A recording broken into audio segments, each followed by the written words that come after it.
ప్రయచ్చతు భగవద్బంధులరా, అమావాస్య అంటే ఏమిటో నిర్వచనాన్ని చెప్పాడు.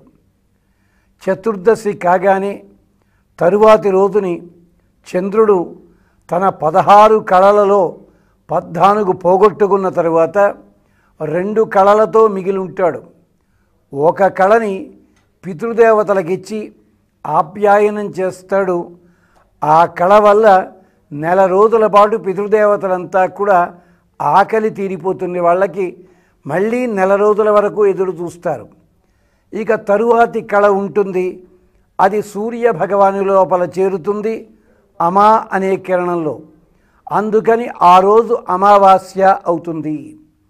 ఈ అమావాస్య నాడు చంద్రుడు నీటి లోపల ప్రవేశించి లతలని, మొక్కలని, చెట్లని, ఇలాంటి వనస్పతి వృక్షములన్నిటినీ కూడా ఆప్యాయనం చేస్తాడు. కాబట్టే అమావాస్య నాడు మొక్కలు కొట్టడం కానీ అలాంటి పనులు చేయడం కానీ ఏమీ చెయ్యకూడదని ధర్మశాస్త్రము. అమావాస్య నాడు అపరాహ్న సమయంలో పితృదేవతలు అమృతాన్ని సేవిస్తారు. అందుకనే అపరాహ్నం దాటిన తర్వాతే, అంటే 12 గంటలు దాటిన తర్వాతే ఆ పితృదేవతల కర్మలు చేయాల్సి ఉంటుంది. ఆ తర్వాత ఈ పితృదేవతల్లో 3 రకాల వాళ్ళు ఉన్నారు. ముగ్గురిని కూడా తృప్తిపరుస్తారు.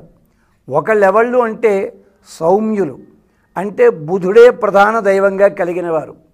రెండవ వాళ్ళు బరిహిషదులు, అంటే దర్భలని ఆశ్రయించి ఉండేవాళ్ళు. ఇక మూడవ వారు ఎవరంటే అగ్నిశ్వాత్తులు, అగ్ని ద్వారా ఇచ్చే హవిస్సులు వాళ్ళు స్వీకరిస్తారు. ఇలాగా శుక్లపక్షంలో దేవతలు, కృష్ణపక్షంలో పితృదేవతలు అమావాస్య నాడు చల్లని నీటి బిందువులతోటి చెట్లు, మొక్కలు ఈ మూటిని కూడా తృప్తిపరుస్తాడు చంద్రుడు. ఆ కారణం చేతే శుక్లపక్షము లోపల ఎప్పుడూ శుభకార్యాలు ప్రారంభించండి. తస్మాత్ ఆపూర్యమాణే పక్షే యజంత, వేదం చెప్తోంది. మీరు యజ్ఞాదులు ఏం చేయదలుచుకున్నా శుక్లపక్షంలో చెయ్యండి, మీకు క్షేమం కలుగుతుంది.